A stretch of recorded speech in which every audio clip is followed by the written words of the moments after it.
Hello everyone. My name is Homa. Welcome to the Civil DM seminar this week. Today it's my honor to introduce Professor Zhao Duan's students, uh, which is Dr. Yu Zhang. He is currently work for Dolby, and he is a PhD candidate in the University of Rochester. Today, his presentation topic is on the HRTF function, and maybe he will also give some kind of shortly introduction on his research on the deep bit detection on the speech. And okay, uh, can you please turn on your microphone and you Yeah, can can you start. hear me? Yeah, Cool. we can hear you. Yeah. That's great. Yeah. Okay. Thank you very much for the introduction and for the invitation. And thank you everyone for coming to my talk. Yeah, can you see my slides? Yes. Okay, cool. Thanks. Okay, so yeah, today my talk will be around scalable and perceptually grounded HRTF personalization. And in this talk, I will present a line of work from neural fields to perception-informed learning on HRTF. And so this line of work is done in Rochester, so I'm not including my Dolby affiliation here. Cool. Yeah, so first let's go to some background. So we all know that when we hear the spatial audio, or how can we localize the sound in our daily life, this is because the sound we hear from the two ears are very different. So humans localize the sound sources by processing these differences between the sound sources received from our two ears. And imagine there's a sound source coming from the right, then it will first reach your right ear and then reach your left ear. And your right ear will hear it a little bit louder than your left ear. So this is described by the interaural time difference and interaural level difference, ITD and ILD. But these two concepts doesn't capture the whole picture. So we have this concept of HRTF. So what is HRTF? It stands for head-related transfer function. So it models the acoustic filtering effects of a listener's head, ear, and torso to enable 3D sound localization. And on the right figure, I showed a HRTF magnitude plot on the mid-sagittal plane where the azimuth angle is 0. So this shows how the spectral pattern changes with the elevation and frequency beams. And since we are all shaped differently in ear, head, and torso, HRTF is unique to each person. And HRTFs are used in virtual spatial audio rendering so that we can place the virtual sound sources in 3D space. So it has wide application in headphones, AR smart glasses, VR headsets, and so on. And it's very important that these systems should be personalized for your HRTF. Otherwise, the 3D sound experience may not be very accurate. Okay, given that it is so important, then how do we get your personal HRTF? The first way is, of course, to measure these HRTFs. And you can see from the picture, this process is very complex and it requires specialized equipment from an anechoic room to head motion control. So as you can imagine, this whole process is both time-consuming and resource-intensive. So this is why this motivates us to use machine learning to do HRTF personalization. So the idea is that we design some neural network to predict some HRTF representation and then use this representation to retrieve the HRTFs or predict the HRTFs. So this is under the assumption that there are many characteristics shared across the individuals and captured by the model, so that we need to adapt the inputs, for example, using some human physical geometry to address this HRTF personalization problem. So in this talk, I will first highlight some of the challenges and research questions we aim to solve in HRTF personalization. And then I'll introduce my line of work from model, data, and perception perspectives, and then conclude the talk and some future work. Okay, so first challenge, I want to make you realize that the HRTF data itself is very high dimensional. So, for example, in a measured HRTF dataset, we measure the HRTFs on all kinds of 3D locations. And for each spatial location and for each year, HRTF is a function of frequency. So this middle figure shows the HRTF spectrum at a particular position. So given like a HRTF data for one person 1 year, so this is in the dimensionality of number of locations times number of frequency beams times your left and right ear, because everyone have 2 ears. And let's say roughly the number of locations is 1,000, and we have 128 frequency beams if we use 256 FFT. Then this will result in that for each HRTF data, we have like more than 200,000, and this is a very huge number. So typically in machine learning, if we want to model data this high dimensional, we need a very, very large data set. But how about in the case of HRTF?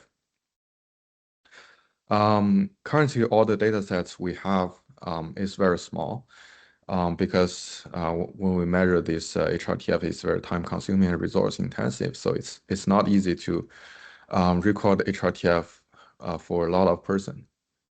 And this table is from my first work in ICAS 2023. You can see that the 10 measured data sets we have at that time, the biggest one only have 100 subjects in it. And nowadays we have the Sonicom data set, and it's increased to 300 subjects in 2025. But still, yeah, this is much larger than previous data set, but still relatively small. And all these data sets, they have very different measurement setups. So you can see that the number of locations they cover are all different, and the elevation range they cover are all different. So this makes modeling the HRTF very difficult. And some existing research status of the community. So there are many research going on to explore the low dimensional modeling of HRTF. So people trying to use some different dimensionality reduction methods and model this latent representation. And this includes the PCA, spatial PCA, autoencoder, variational autoencoder, and spherical harmonics transform. So this gives us the first research question that what is the scalable representation of the HRTF across subjects and across datasets?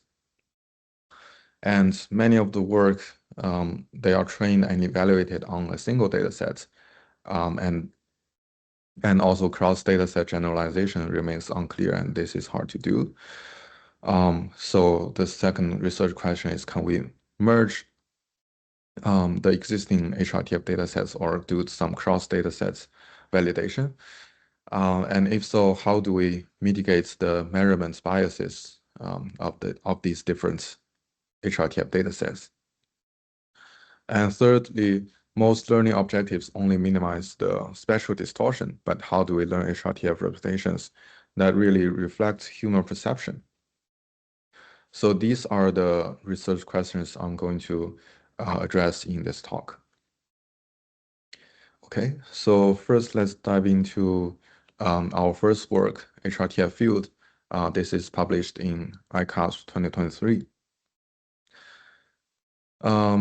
So the motivation is that, as I said, all these spatial audio or HRTF datasets all have different spatial sampling schemes. So if we dive deeper into the locations they measure, and I visualize it here, you can see that all the source location grids used in this HRTF databases, they differ from one to another. And this results in that when you look at the HRTF spectrum, again, on the mid-sagittal plane, you can see that the resolution of these images are different. Although they have kind of similar patterns on like human HRTF, some notches and some wrinkles, but still, the different resolution makes this hard to model.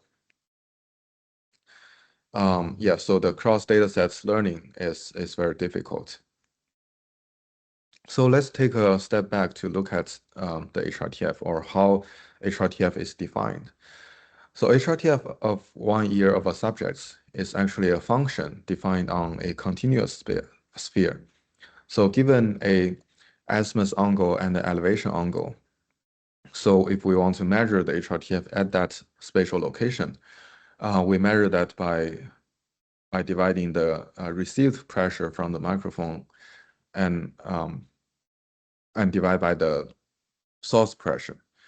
So given this definition, we know that the HRTF should be intrinsically continuous. So the key idea of this work is try to model this continuous function directly. But how do we do that? So we borrow a concept from computer vision or computer graphics community called neural fields, or in other words, implicit neural representation. So people use these two terms interchangeably. And the key idea behind this is to represent the discrete data as a continuous function. So traditionally, when people model an image, for example, here the Quimera image, so you can see that when we store this image in computers, we store it as a matrix, right? So if let's say it's like 500 pixel times 300 pixel, then this is like a 500 times 300 matrix. And in terms of all these pixels, they are discrete. But if we want to do something like super resolution, or if we want to merge like the images in different sizes, we want a unified representation of all these images. So the way we do that is we use a neural network to model this image as a function or this data as a function. So the input of this function is the coordinates, like the x and y. And because in terms of the coordinates axis, they are actually continuous. So we input the coordinates x and y, and we try to fit the RGB values in this coordinates or in this particular pixel. So this turns the image from a discrete data matrix into a continuous function, and this function is modeled by neural network, because we know neural network is very good at fitting functions, any functions like nonlinear, linear functions. So this is the idea of neural fields or implicit neural representation. So if we adapt that to HRTF, so the input would be the azimuth angle and elevation angle, and then we use some neural network. So here we borrow the siren network, which is a multi-layer perception with sign activation functions. And the output will be the magnitude spectrum at this location. So the function we learn here is from the dimensionality of 2, which is theta phi, to the dimensionality of k, which is the number of frequency beams. So with this formulation, we treat the HRTFs as continuous functions over direction. So this decouples the representation from the spatial sampling schemes. So this is the idea of HRTF field. But we know that HRTF is more than just fitting one HRTF, because HRTF is different from person to person. So we need to introduce another latent variable we introduce here as Z. So this is a latent code for a subject, and this is in the dimensionality of D. So now we try to learn this generative model that given theta, phi, and z altogether, we want to predict this person's HRTF at this location. So this is to learn HRTF representations across subjects. And still we use the same architecture, Sire architecture, but the training algorithms, we use the called IGON, implicit gradient origin network. So this training algorithm, you can view it as like the VAE, variational autoencoder, but instead of having both encoder and decoder, this architecture only have one like generator. So the way to get this latent variable z is by taking the negative gradients of the loss function, by first assuming the latent variable z is as the origin of the whole high dimensional space. And then, so with this step, you update z, and with the forward step, you update the generator with this loss function. So using this loop, we can learn the generator and this latent variable z at the same time. Yeah, so this is again the key idea of HRTF field. And I will not go through all the results from that paper. If you're interested, feel free to check out the paper. But some conclusions from this HRTF field paper is that this is the first work that enables the mixed database training and cross-database evaluation. So we can train on like multiple other data sets and evaluate on one data set that unseen during training. And because we model this HRTF as a continuous function, so the inputs or the observed location, if we want to do interpolation or upsampling, can be randomly observed. So this method supports conditional generation. And so basically the condition is the input from the sparse location of HRTF. And also it supports generation from the latent space. So this is one of the interesting figure from the paper. Basically, we take two subjects, so the leftmost and rightmost are two subjects exist in the data set, and we try to interpolate the latent space corresponds to these two subjects, and we see that the HRTF or the synthesized HRTF smoothly transits from one subject to another subject. And in between, these plots all look like HRTF. So it means the generation model follows the HRTF manifold. Yeah. So after this work, we further answer the question of is mixed database training solved? And we think this is not fully solved because the performance or the exact spectral error of this model is still a little bit high.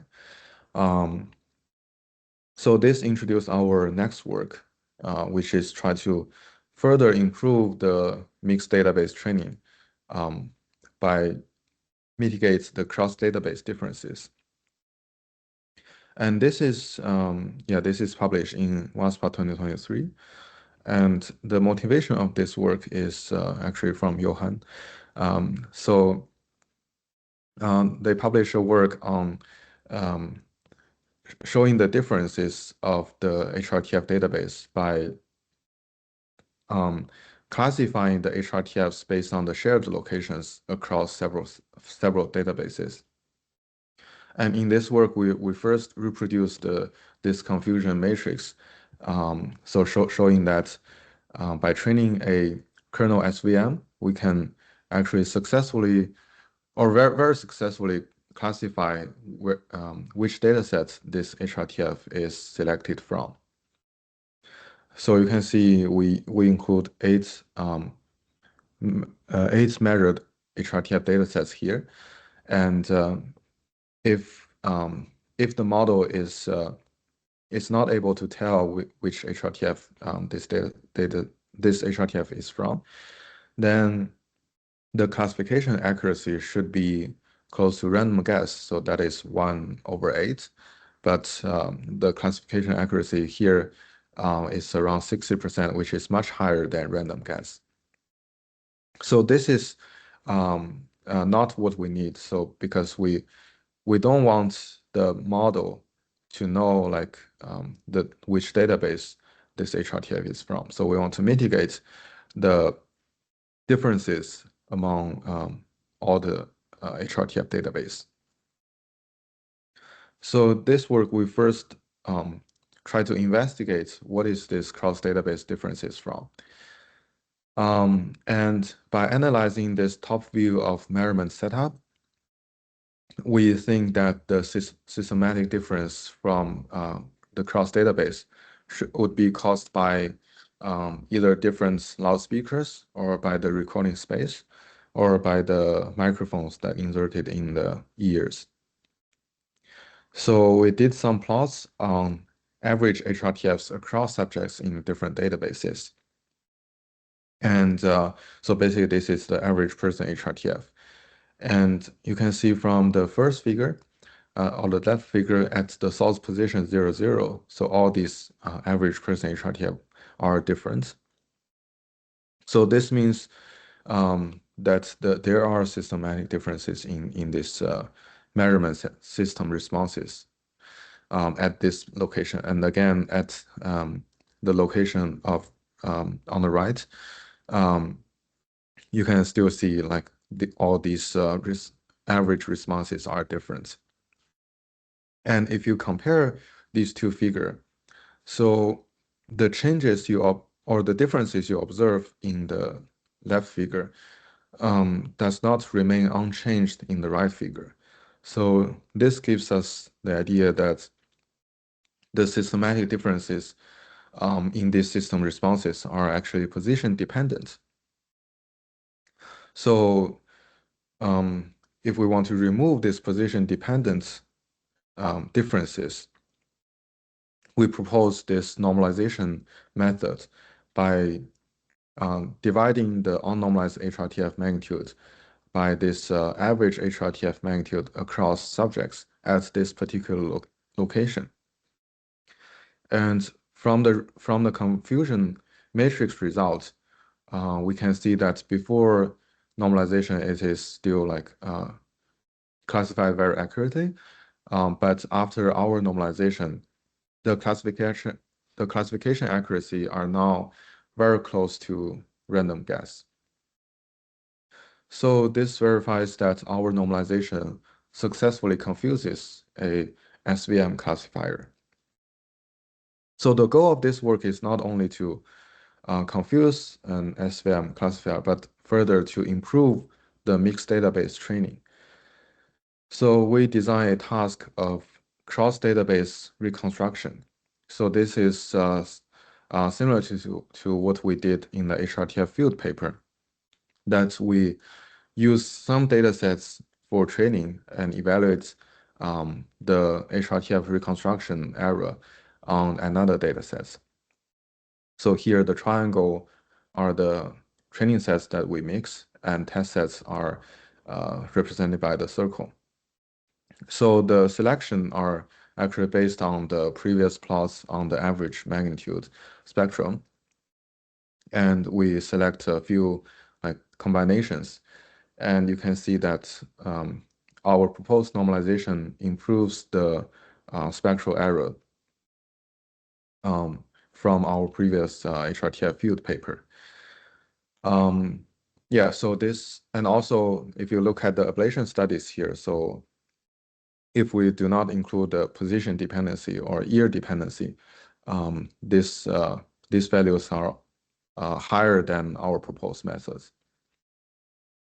So to conclude, the systematic differences across HRTF databases are again verified as position dependent, and our proposed normalization methods using average person HRTFs from individual positions are beneficial for this cross-database reconstruction task. Yeah, so this is our second work on improving the cross-database training and evaluation. And recently, it's very encouraging to see that the neural field representations are now being extended to dataset-aware modeling and large-scale evaluation. So I want to highlight a few works from Yoshiki Masuyama. So these are a series of work that he proposed, and so all of these are based on the neural fields modeling methods on HRTF. And the most recent one, he introduced both the subject-dependent variable and the dataset-dependent variable. And this way, he achieved the state-of-the-art performance in HRTF harmonization from the AR-AP challenge. So yeah, so now we have larger scale data sets on Econ, and we have more mature task setup of upsampling and harmonization. And I'm very glad to see that neural fields can do well in these tasks and data sets. So basically, the representation paradigm has evolved beyond my original formulation. So I highly recommend that if you want to try this idea of neural field, you can check out this work and directly use their models. Okay, cool. So this is a halfway takeaway, basically summarizing my previous two works. So I want to pause here for a few minutes to take some questions, and then we'll dive into next work.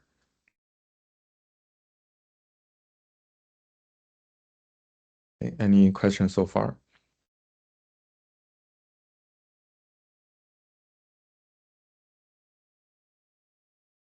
Or so far so good?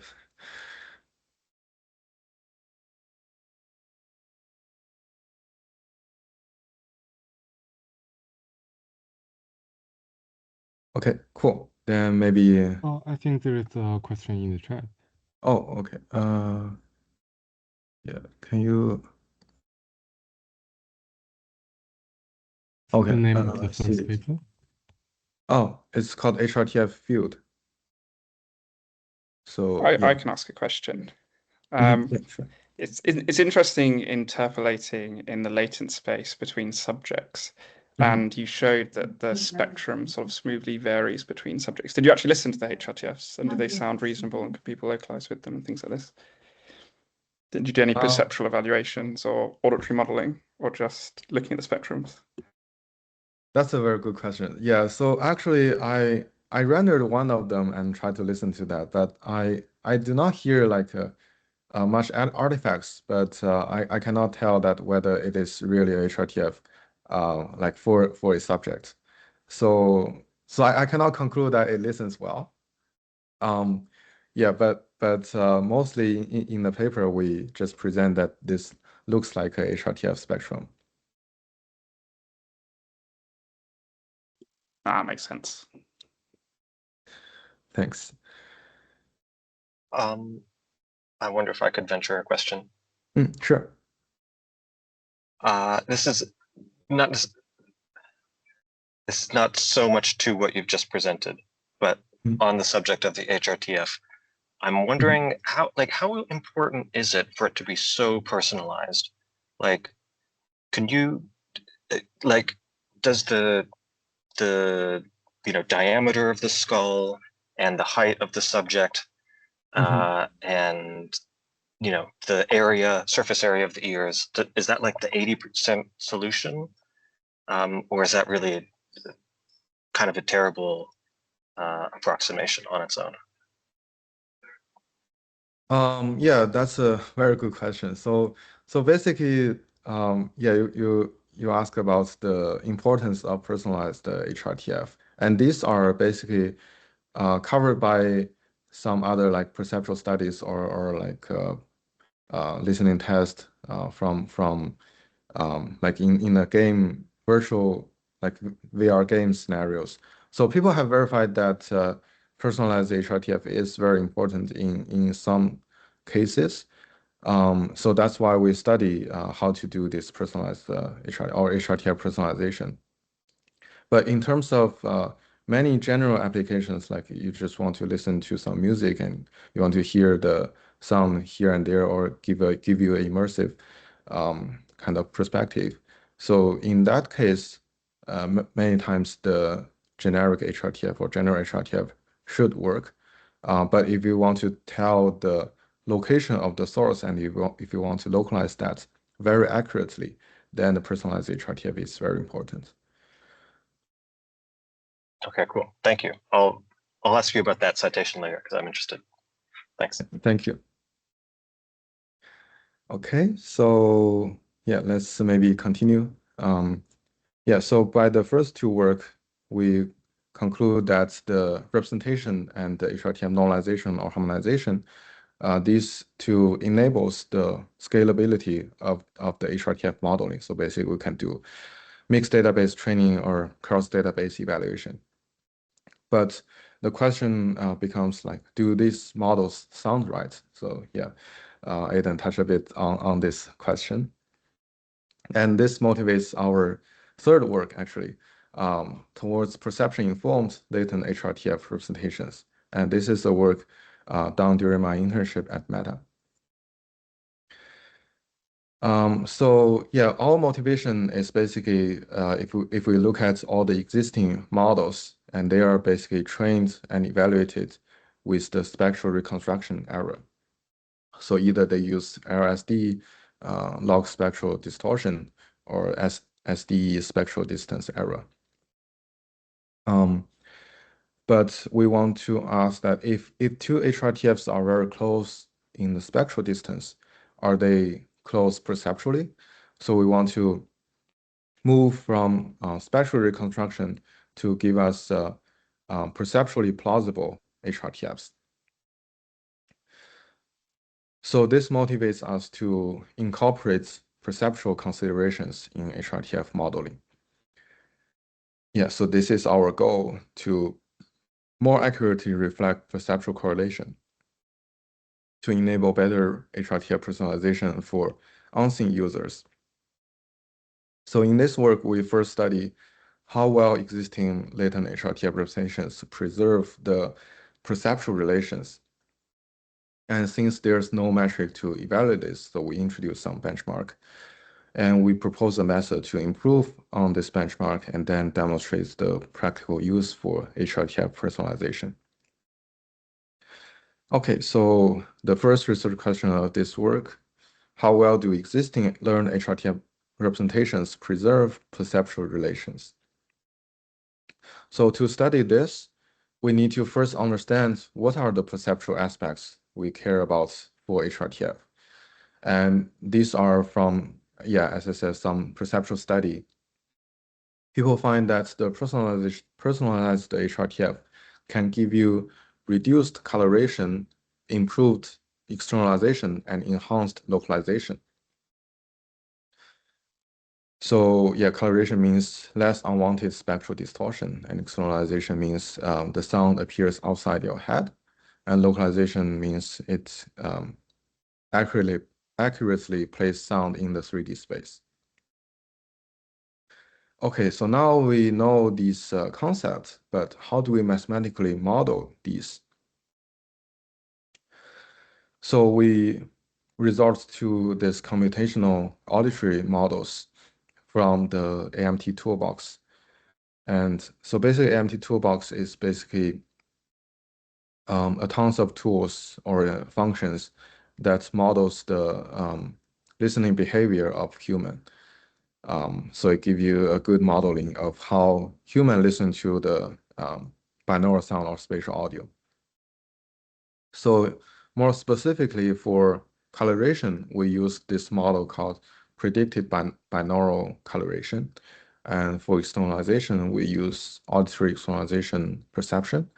And localization, we use the difference of root mean square error in polar angles, because our HRTF field model only models the magnitude. So we think this RMS in the polar angles mostly reflect what we model.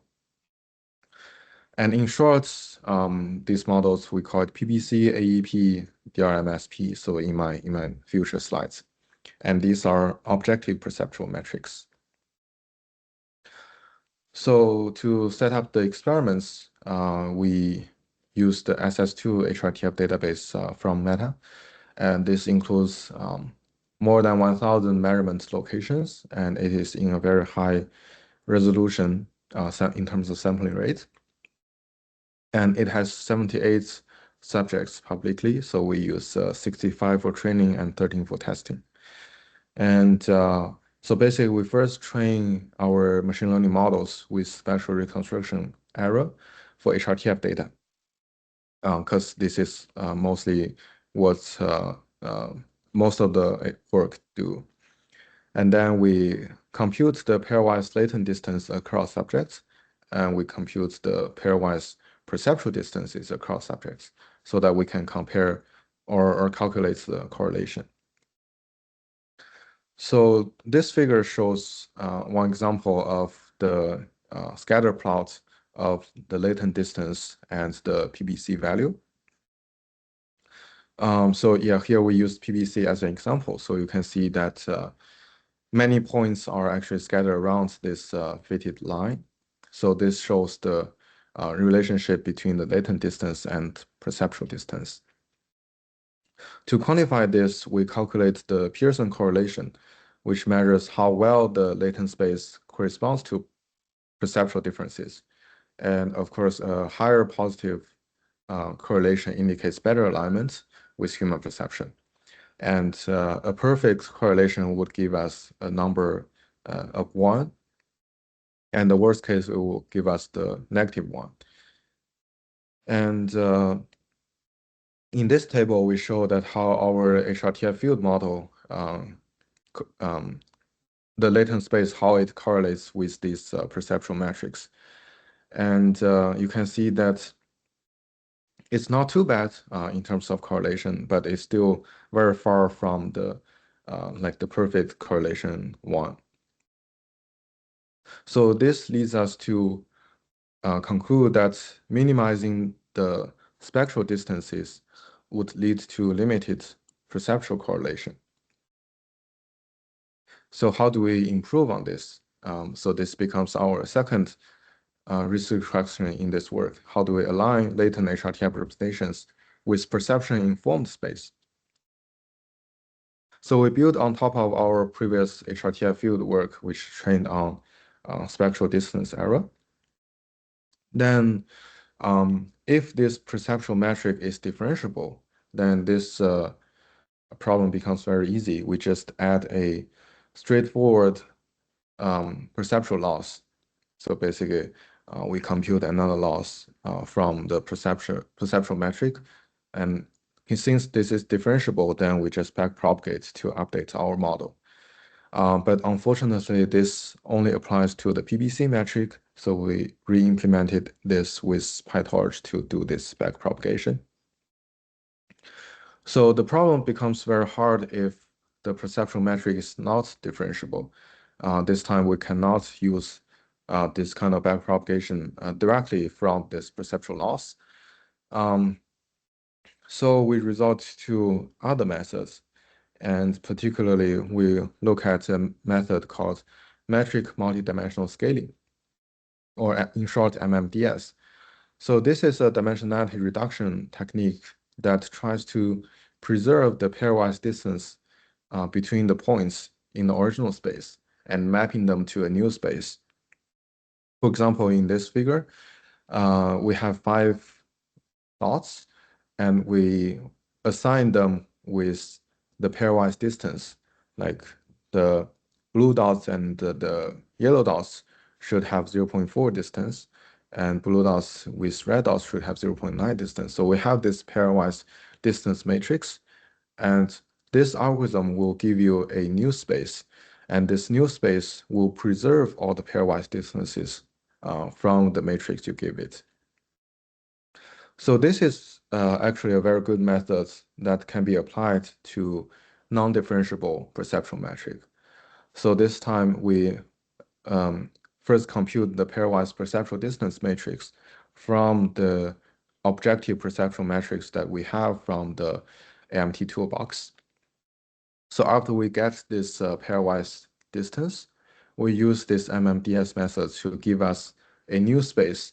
And this new space should have the same dimensionality of our original Z space in the HRTF field method.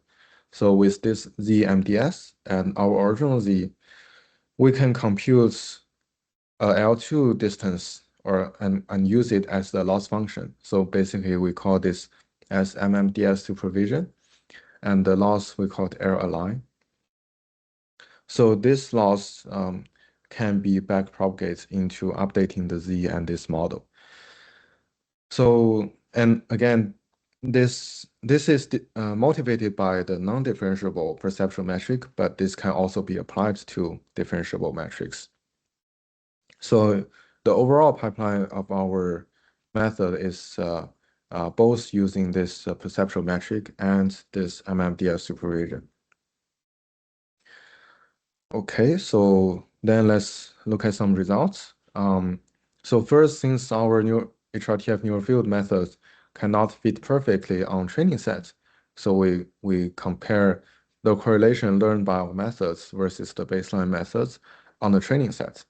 And you can see that our method achieves a nearly perfect alignment with human perception on the training sets. Yeah, this is much improved. And then when we go to the test set, we can still see some improvements that the alignment is better. Yeah, so here we only show the results on the PBC metric, but yeah, there are more results on other models and other metrics in our paper. Yeah, this one shows the externalization and localization metrics. So we again observe the improvements on these two metrics as well. So yeah, this verifies that if we train our methods by our design's perception-informed learning, the alignments with human perception will be much improved, and it's also generalized to the test subject, which is unseen during training. And because eventually we want to use this for HRTF personalization, so we did a application kind of study to use our model to do HRTF selection or personalized HRTF selection. So the setup for this is that for each of the test subjects, we try to select the nearest HRTF from the 65 training subjects. And this is based on the learned latent representation. So we compare the latent representation learned from just the L2 loss versus by our methods, the L2 loss plus the perceptual MMDS supervision. And you can see that in this particular localization task or metric, our DRMFP are lower than the baseline method. So this means our selected HRTF yields lower perceptual distances, although we have slightly higher spectral distance. And yeah, so this table shows only the DRMSP method or metric, but we have more comprehensive results in the paper. And here we also want to acknowledge some limitations of this work. First, we rely on the objective perceptual metrics, but whether this is super aligned with listening experience, I think this is still a little bit questionable. And our MMDS dimensionality reduction method, this assumes the symmetric dissimilarity. So that means we think the perceptual distance between A and B is the same as B and A. But sometimes, like if this applies to like A listens to B's HRTF or B subject listens to A's HRTF, the perceptual difference may be different. So this assumption is maybe not very generalizable to real world. And since our HRTF field methods are only modeling the magnitude, so we are again ignoring the phase information here. But we think if we leverage the phase information, we can build maybe some other perceptual metric as well. And yeah, I want to mention that this is the limitation, or the phase information limitation is from our original HRTF field work. But recently, if you use Yoshiki's new HRTF field method, he already integrates how to model the phase information. Okay, so some potential extension on this personalization. So we want to further design encoder to encode the human geometry information and try to map that to our new latent Z space. And since our work is more focused on representation learning to design a generative model to map from the latent Z to give you a good HRTF.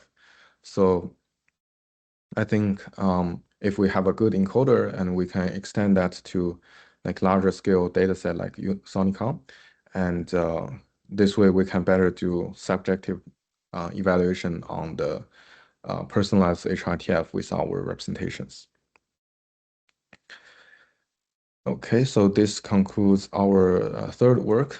And in general, I see that most of the current spatial audio modeling work are viewing this as the engineering work that people cares more on data collection, machine learning, and signal processing.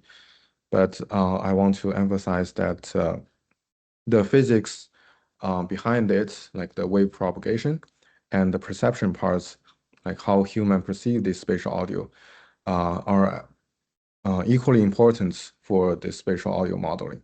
So I think there are many interesting future directions, for example, to investigate the gap between simulated data versus measured data. Because in my work, I never used simulated data because I think they may not be very real. And they also have strong physics assumptions. But with simulation, we can simulate a lot of data. So maybe we can investigate a good way to leverage them. And recently, people are also using physics-informed neural network to do spatial audio. I think this can also be incorporated into this line of work. And on the perception side, I think perception-informed binaural synthesis and reproduction is also a very promising future direction. So yeah, so this roadmap highlights my vision on from scalable representation to perceptually grounded and physics-aware synthesis of spatial audio. And in the end, I want to acknowledge all my collaborators and our founding agents from the data science department of University of Rochester and the New York State Center of Excellence, and the collaborators from University of Rochester and during my internship at Meta. Okay, so yeah, this is the final slide. So in this talk, I basically propose a recipe for scalable and perceptually grounded HRTF personalization. So from the model aspects, HRTF field, and data aspect, the position-dependent normalization, and the perception aspects, I have the perceptual loss and MMDS supervision. So I believe the representation and dataset harmonization provides the foundation, but the perception alignment defines the quality of the spatial audio. So that's all for my talk, and I'm happy to take any questions.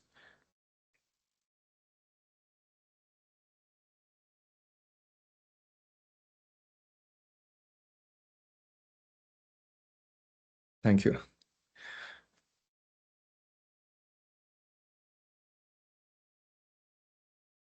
Okay, thanks for the presentation. I think there is a question in the chat.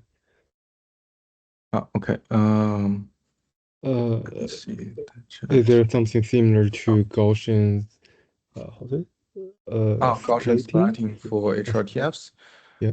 Is there interesting work you recommend? I don't remember like there's a work on Gaussian splatting, but I know for For room acoustics, yeah, there are many work on Gaussian splatting. Basically, especially in audiovisual cases, like people model the basically these experiments are done in the soundscape simulation engine that people create some data sets from that simulation engine and then use Gaussian splatting to try to do novel view vision synthesis and novel view acoustic synthesis. And they use Gaussian splatting a lot there. For HRTF, I think, yeah, currently I don't see any work there, but I feel like Gaussian splatting is maybe very, how to say, data hungry. So if we use this for HRTF, I'm not sure whether we can fit a Gaussian splat that well. Or maybe we just fit a kind of like the wave propagation process. That way we have more like simulation engine and do some fitting there. Yeah. Yeah, I think that this is a good question, and yeah, this is very interesting to think about this.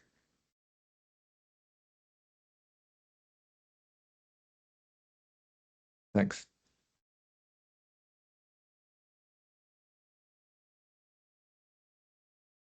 Yeah, Jordan. Yeah. Thanks again for I feel like a lot of my questions you answered in that second half of the talk. But you showed, I think in that second half, a picture of like the audio going into the outer ear and then the middle ear and then the drum and hair cells and so on. Right. And that made me wonder, where in that diagram is the HRTF actually measured? Like when in all the studies that you have where you've measured the HRTF, that's a measurement at the, let's say, middle ear at best, right? Or are you somehow measuring the perception as well?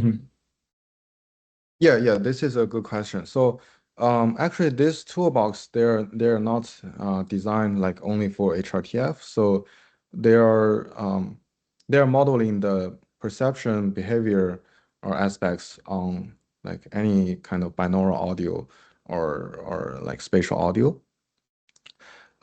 So when we use this toolbox, we directly view the HRTF as a binaural signal.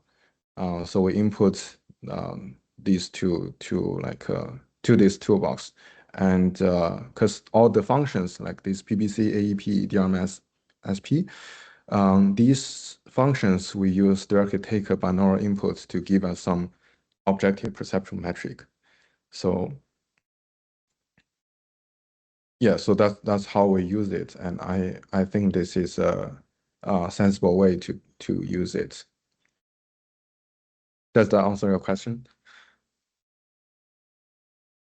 I guess so. Yeah. So this is to illustrate a toolbox that tries to simulate what's happening in the brain. I guess based on what other research has told us about hair cells and the brainstem and so on. Right. So they're doing some kind of more on the neuroscience perspective on how our brain process these binaural signals. Okay, but then in the first half of the talk, all the different HRTF datasets you mentioned, if we were to think in terms of this diagram, would they be measuring the signal at the middle ear or outer ear? I would say it's outer ear because HRTF is most reflected from the like the how to say the reflection, diffraction, these kind of like acoustic patterns of filtering from your outer ear and your head and torso. Okay, thanks. Yeah, thanks.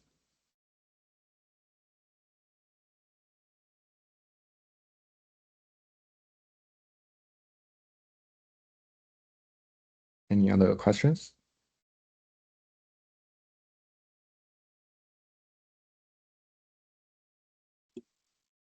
Probably one you can't really answer, but I would just be curious on, you mentioned already in your limitations, so your method improves this correlation between latent distances and objective perceptual metrics.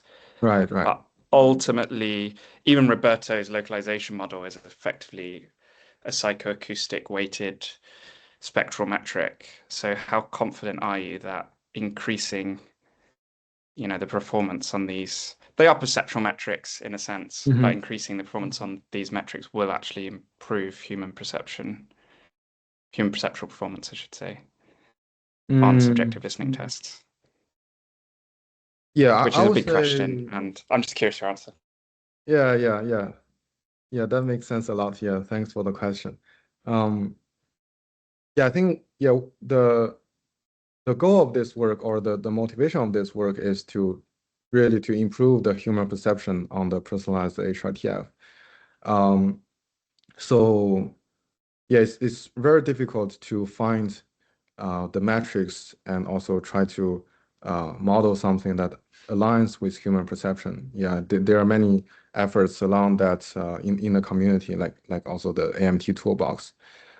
So we select a few that we think it reflects the coloration, externalization, and localization of HRTF.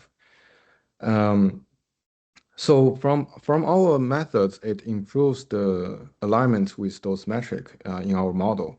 So if those metrics are good, then I'm very confident that our aligned or perception-informed learning can improve the human perception. So yeah, I'm also very eager to do some really like a subjective listening test on this method.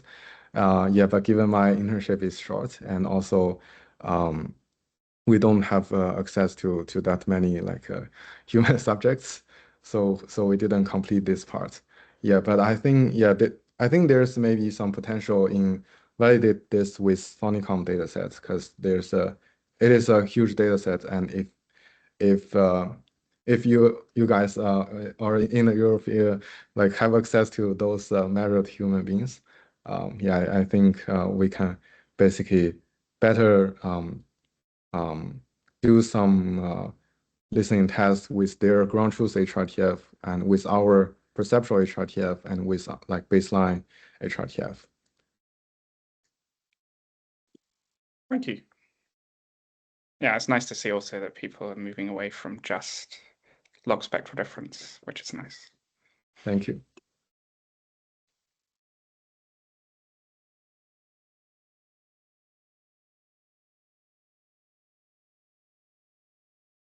Okay. And one more question in the chat. Oh. In my previous work with interactive HRTF selection, subjects often face significant ambiguity, struggling to prioritize one HRTF over another, even when their spectra were vastly different. Given your latent space, to what extent do you expect to mitigate such subjective confusion?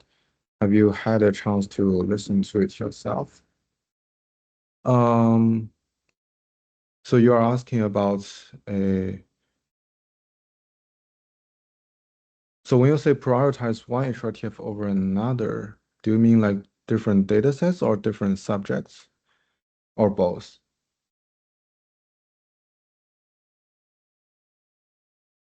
Sorry, thank you. Can you hear me? Yeah, I can hear you. Yeah. Okay. I wanted to ask that if you compare different HRTF, Right. and then sometimes subject report that they have difficulty choosing one that fits their that they feel it's natural when the sound source is moving. So I was asking about in your latent space, if you choose the similar HRTF to let them compare, so that and how can it improve the subjective distance? So I was wondering. I see. What would be the perceptual similarity? I see. Yeah, that makes more sense now. Yeah, thanks. Yeah, I think these are two questions. So first question is like why human subjects face difficulty in like telling the difference between two HRTFs. I think this is normal because we human beings, we expose to the spatial audio in our daily life very differently. So some people maybe experience the spatial audio a lot, and they very care much about the spatial location. So they have more experience on telling the difference than maybe the personalized HRTF is more sensitive to them, and they can tell the difference very well. But maybe some people with less experience will not be able to tell that much difference. So that's why in our subjective listening test, although we didn't do that in this line of work, but in my previous work that's really doing HRTF personalization with spherical harmonics transform, the way we do subjective listening test is that we train the subjects to have some experience of spatial audio before the really test session. So we play them the spatial audio at several locations, like around the horizontal plane, and also at some elevation do a circle, and some bottom elevation do a circle. So this way but we cannot play them like their own HRTF, right? We don't have the data for their HRTF. So we play them the generic HRTF. But in this way, we hope that the subject have more experience now, and then they can better tell the difference in the real test. Yeah, so I think that's the first question. The second question is, yeah, for our work, like if you choose the latent space very closely, I would say, yeah, we believe that if since our latent space is more aligned with perception now, in this way, I believe that the human subject should have better like differentiability between different HRTF from different points in this latent space. But again, this needs to be verified. And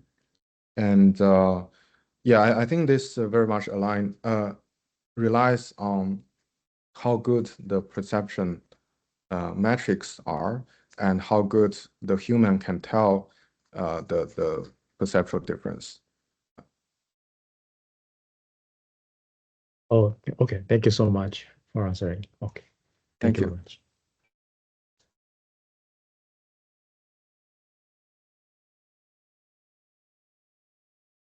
Yinghao, you are muted. Thank you, everyone. That's the end of our seminar this week. And let's give us applause to Dr. Yu Zhang for the presentation today. And our next seminar will be at 1 p.m. next Wednesday. And we'll see you next week. Thank you, everyone. Okay. Have a nice day. Yeah. Stop the recording.